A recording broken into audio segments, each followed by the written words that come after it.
বাংলাদেশের অন্তর্বর্তীকালীন সরকারের প্রধান উপদেষ্টা নোবেল বিজয়ী আন্তর্জাতিক খ্যাতিসম্পন্ন ডক্টর মোহাম্মদ ইউনূস যে যুক্তরাজ্য সফরে এসে 10 ডাউনিং স্ট্রিট বা ব্রিটিশ প্রধানমন্ত্রীর দফতরেরই নাগাল পেলেন না বা তাদের সঙ্গে কোনো যোগাযোগই স্থাপন করতে পারলেন না, এর কারণ হিসেবে এখন অনেকেই মনে করছেন যে ব্রিটিশ প্রধানমন্ত্রী কিয়ার স্টারমারের সাবেক ল ফার্ম, যেই ল ফার্ম থেকে তিনি কাজ করতেন, সেই প্রখ্যাত ব্রিটিশ আইনি পরামর্শদাতা সংস্থা ডাউটি স্ট্রিট চেম্বার্স যেহেতু এখন ডক্টর মোহাম্মদ ইউনূসের বিরুদ্ধে আন্তর্জাতিক অপরাধ আদালতে অভিযোগ জানানোর তথ্যাদি সংগ্রহ করছে, সে কারণেই ব্রিটিশ প্রধানমন্ত্রীর দফতরের সঙ্গে ডক্টর মোহাম্মদ ইউনূসের এ দফায় কোনো যোগাযোগই স্থাপিত হতে পারেনি। ব্রিটিশ প্রধানমন্ত্রী ঠিক এতটা অবহেলা অবজ্ঞা কেন করলেন ডক্টর মোহাম্মদ ইউনূসকে,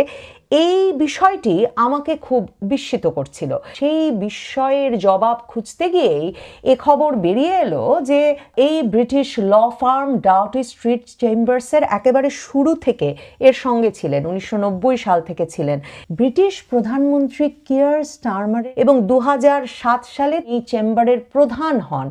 সেই ল ফার্মটি এখন ডক্টর ইউনূসের বিরুদ্ধে আন্তর্জাতিক অপরাধ আদালতে রোম স্ট্যাচুটের আর্টিকেল 15 অনুযায়ী অভিযোগ আনার ক্ষেত্রে নানা রকম নথিপত্র প্রমাণাদি সংগ্রহ করছে। এবং ডাউটি স্ট্রিটের ওয়েবসাইটে গেলে আপনারা সরাসরি দেখবেন যে তারা বলছে যে কেউ আইনের ঊর্ধ্বে নয়। ডক্টর ইউনূস 8ই আগস্ট ক্ষমতা গ্রহণের পর থেকে সারা বাংলাদেশে যেসব হত্যাকাণ্ড হয়েছে, যেসব পারসিকিউশন হয়েছে, নির্যাতনের ঘটনা ঘটেছে, যেসব আনলফুল ডিটেনশন চলছে, সাংবাদিকদের কথা বিশেষভাবে উল্লেখ করে বলা হয়েছে, অনিয়মতান্ত্রিকভাবে বেআইনিভাবে আনলফুলভাবে যেসব মানুষকে আটকে রাখা হয়েছে তাদের জন্য বিচার বের করে আনা অত্যন্ত গুরুত্বপূর্ণ।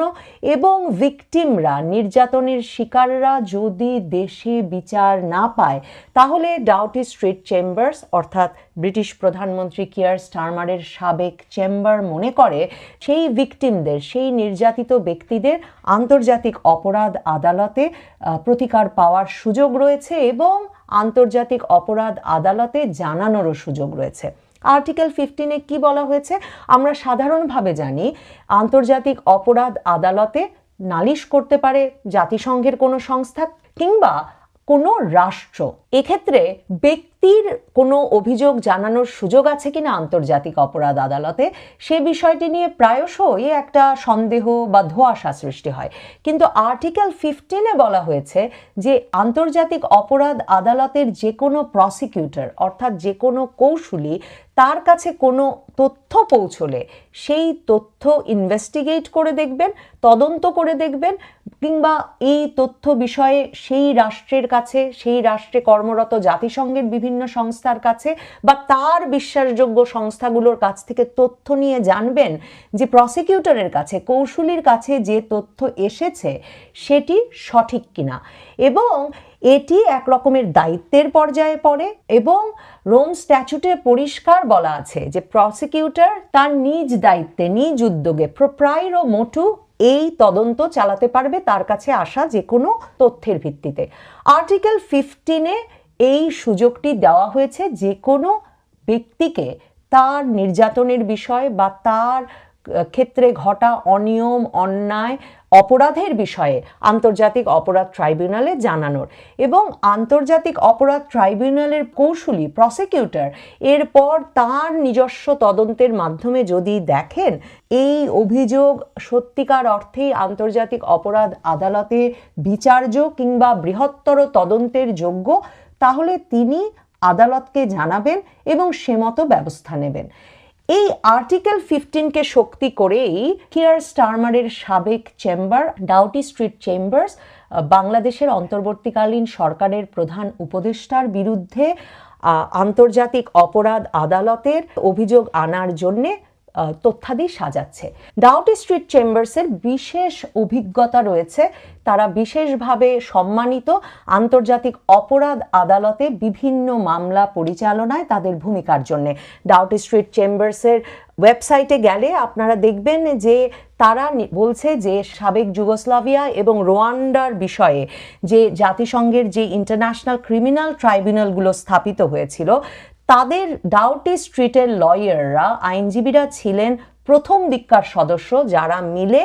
এই রোয়ান্ডা এবং যুগোস্লাভিয়া বিষয়ক ইন্টারন্যাশনাল ক্রিমিনাল ট্রাইব্যুনাল স্থাপনে সহায়তা দিয়েছিল। তারা বলছে যে সিয়েরা লিওনের জন্য যে বিশেষ আদালত স্থাপন করতে হবে সে বিষয়ে সর্বোচ্চ পর্যায়ে আলোচনার জন্যে যারা কাজ করেছে তাদের মধ্যে ছিল ডাউটি স্ট্রিটের মেম্বাররা। ডাউটি স্ট্রিট চেম্বারের আইনজীবীরা জেনোসাইড, গণহত্যা, ক্রাইমস এগেইনস্ট হিউম্যানিটি, মানবতার বিরুদ্ধে অপরাধ, যুদ্ধাপরাধ এবং অ্যাগ্রেশন, হামলা, নির্যাতন এরকম নানা বিষয়ে মামলার শুনানিতে অংশগ্রহণ করেছেন। ডাউটি স্ট্রিট চেম্বার্সের স্টিভেন পাওয়েলস কেসি এবং আইনজীবীদের একটি দল এখন এমন কমিউনিকেশন তৈরি করছে আন্তর্জাতিক অপরাধ আদালতের জন্য, যেখানে তারা রোম স্ট্যাচুটের আর্টিকেল 15 অনুযায়ী এই অভিযোগ আনতে যাচ্ছেন ডক্টর মোহাম্মদ ইউনূসের সরকার 8ই আগস্টের পর থেকে হত্যা, নির্যাতন, আনলফুল ডিটেনশন, যাকে তাকে আটক করে রাখা,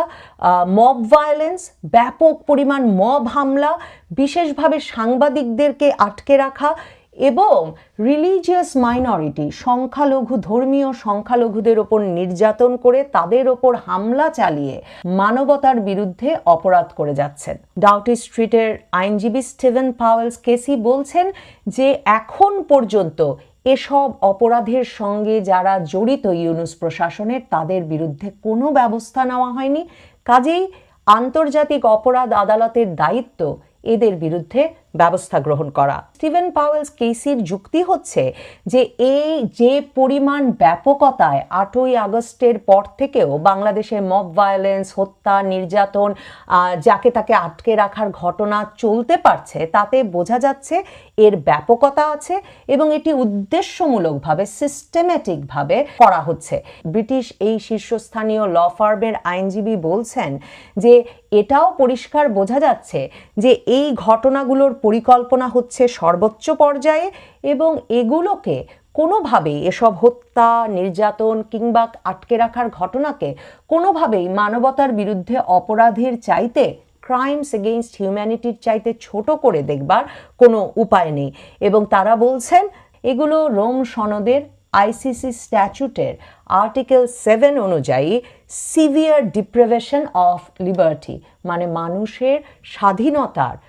ব্যাপকভাবে লঙ্ঘন ঘটাচ্ছে। ডাউটি স্ট্রিট চেম্বার্স বলছে বাংলাদেশের ঘটনাগুলোর ভিগোরাস অ্যান্ড ইম্পার্শিয়াল ইনভেস্টিগেশন হওয়া দরকার, অর্থাৎ ব্যাপক এবং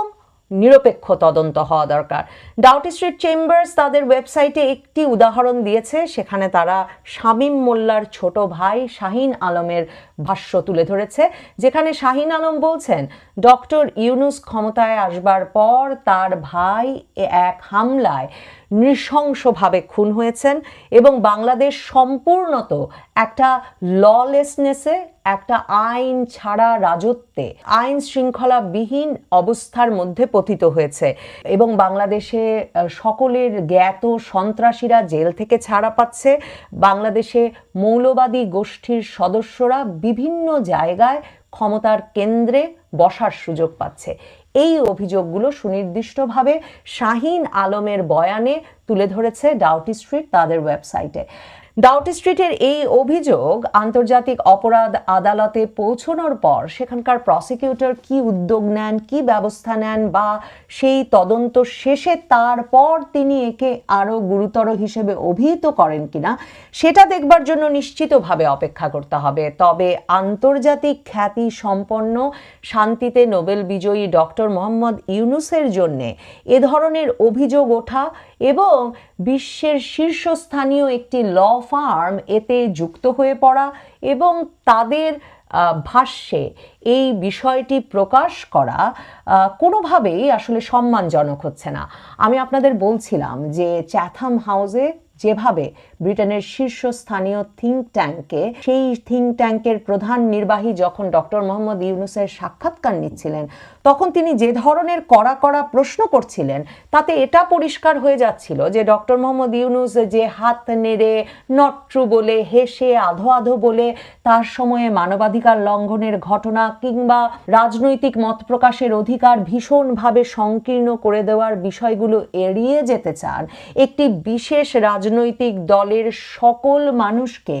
নির্যাতন, নিপীড়নের সম্মুখীন করাকে জায়েজ করতে চান, সেদিন হয়তো আর বেশি দিন নেই ডক্টর ইউনূসের। ডক্টর ইউনূসকে চ্যাথাম হাউসের সেই সাক্ষাৎকারে চ্যাথাম হাউসের প্রধান নির্বাহী সরাসরি তার ঐকমত্যের ফর্মুলাকে এক দলকে বাদ রেখে কর্তৃত্ববাদী ফর্মুলা হিসেবে চিহ্নিত করেছেন। চ্যাথাম হাউসের প্রধান নির্বাহী প্রশ্ন করেছেন যে আপনি তো সংবাদ মাধ্যমের টুটি চিপে ধরছেন। ডক্টর মোহাম্মদ ইউনূসের জন্যে তার সময়ে ঘটা ব্যাপক পরিমাণ মব ভায়োলেন্স, সারা দেশে মবের রাজত্ব কায়েম, নির্যাতন, নিপীড়ন, হত্যা, ভাঙচুর, লুটপাটের যে রাজত্ব তিনি কায়েম করেছেন, যেখানে 10 মাস পরেও আসলে আইন শৃঙ্খলা ব্যবস্থা প্রতিষ্ঠিত করতে পারেননি তিনি, এবং এখনও জোরজার মুলুকতারের রাজত্ব তিনি চালিয়ে যাচ্ছেন, সেই বিষয়টি সম্ভবত আন্তর্জাতিক পরিসরে তার চলাচলকে আরও সংকুচিত করে দেবে। এবং ডক্টর মোহাম্মদ ইউনূসের জন্যে সবচেয়ে বড় বিপদ হবে এমনকি তার ব্যক্তিগত 3-0 বিষয়ক বক্তৃতামালা দেওয়ার ক্ষেত্রে কিংবা আন্তর্জাতিক বিভিন্ন গুরুত্বপূর্ণ ফোরামে দাওয়াত পাওয়ায় তার আগ্রহের বিষয়ে, যে তিনি ক্রমাগতভাবে গ্রহণযোগ্যতা হারাবেন আন্তর্জাতিক পরিসরে। ব্রিটেনের প্রধানমন্ত্রী তার সঙ্গে দেখা করেননি, কারণ তার ফার্ম জানে, তার ল ফার্ম জানে ডক্টর মোহাম্মদ ইউনূসের সময়ে কি কি মানবাধিকার লঙ্ঘিত হচ্ছে, এবং ডক্টর মোহাম্মদ ইউনূসের বিষয়ে অভিযোগ যাচ্ছে আন্তর্জাতিক অপরাধ আদালতে। কিন্তু এই খবর যখন আরও বৃহত্তর পরিসরে ছড়িয়ে পড়বে, তখন বৃহত্তর পরিসরেই গ্রহণযোগ্যতা হারাতে হবে ডক্টর মোহাম্মদ ইউনূসকে।